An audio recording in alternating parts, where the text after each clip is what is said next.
Bonjour, j'espère que tout va bien chez toi. Ce matin, nous allons méditer sur comment lire les signes des temps, comment lire les signes des temps. Nous avons un premier texte ce matin qui est tiré de la lettre de Saint Paul aux Éphésiens, chapitre 4, de versets 1 à 6. Dans ce texte, Saint Paul était en prison et il a réussi à lire les signes des temps. Il savait que deux choses pouvaient arriver. La première chose, c'est que lui pouvait être tué, c'est-à-dire c'était sa fin.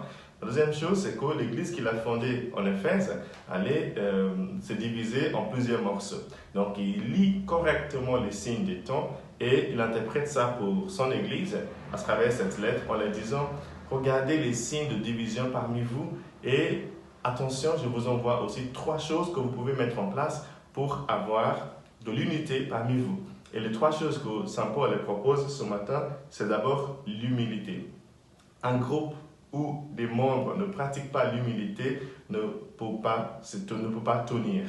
On va se déchirer parce que personne n'est suffisamment humble pour accepter, par exemple, l'opinion de l'autre. Vous voyez? Et Saint Paul dit, deuxièmement, la douceur. La douceur. Vous savez, il y a des personnes qui ne savent pas être doux.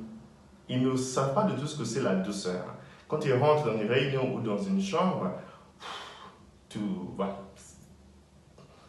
t'étouffe en fait. Et Saint Paul disait ce matin, pour construire l'unité dans un groupe, il faut des gens qui apportent la douceur. Il faut des gens qui apportent des moments de calme, des moments agréables, sinon ça ne va pas tenir.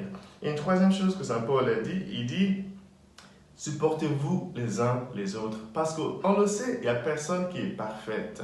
Les gens qui se disent parfaits, souvent ce sont des gens les plus malheureux en fait. En réalité, nous avons tous nos défauts et pour construire l'unité dans un groupe, il faut que nous arrivions les uns à supporter les autres. Voilà les trois choses que Saint Paul a dégagé les signes des temps dans l'église de l'Éphèse pour leur apprendre comment vivre dans l'unité. Parce que c'était très important pour l'église du premier siècle qui était en Éphèse. Pour nous aussi, je pense que nous pouvons apprendre ces trois choses, c'est-à-dire essayer toujours d'agir avec l'humilité, essayer toujours d'apporter de la douceur à tout groupe auquel nous appartenons, mais aussi apprenons à supporter à nous supporter les uns les autres. Jésus, dans l'évangile de ce matin, nous parle aussi de la lecture des signes des temps. Et je suis étonné de voir que même déjà à l'époque de Jésus, des gens avaient déjà commencé à lire les signes climatiques. Jésus dit par exemple, quand vous voyez un nuage monter au couchant, vous dites aussitôt qu'il va pleuvoir. Et c'est ce qui arrive. Et quand vous voyez souffler le vent du sud, vous dites qu'il fera une chaleur torride. Et cela arrive. C'est quand même touchant de voir qu'il y a 2000 ans déjà, il y avait des gens qui lisaient les signes du temps météorologique, qui se disaient on ne peut pas. Il faut faire attention parce que quand il y a ça dans le climat. Quand il y a ça, il y a ça dans le climat. Je pense que ce message est d'une actualité troublante aujourd'hui pour nous dire que même en 2020, il y a encore des gens qui nient la réalité de changement climatique. Il y a des gens qui nient encore aujourd'hui le fait que notre planète est en danger. Je pense que ce message est très, très pertinent pour nous aujourd'hui. Nous devons pouvoir et savoir lire les signes des temps. Une autre chose que Jésus nous dit dans ce texte, c'est qu'il y avait d'autres signes de temps à lire. Par exemple, comment savoir que Dieu est présent? Comment savoir que Dieu est présent? C'était ça que Jésus les reprochait, qu'ils ne savaient pas que lui, il était présent parmi eux alors qu'ils savaient lire les signes climatiques. Pour moi, il y a seulement deux manières de mesurer la présence de Dieu dans un groupe ou dans un endroit ou dans le monde. C'est par ses miracles et par l'amour.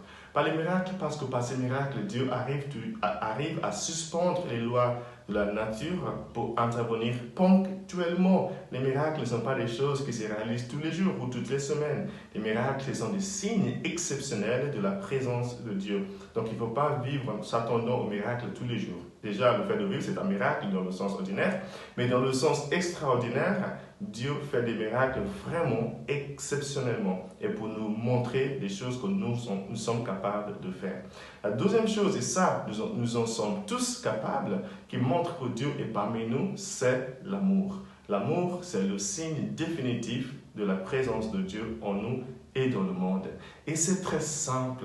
C'est très simple. Donc, à partir du moment où il n'y a pas d'amour dans le groupe, à partir du moment où il n'y a pas d'amour dans l'église, nous pouvons tirer la conclusion si Dieu est présent dans ce groupe, dans cette église-là ou pas. Travaillons toujours à démontrer l'amour, à vivre dans l'amour. C'est ça qui est le signe le plus sûr de la présence de Dieu parmi nous et en nous.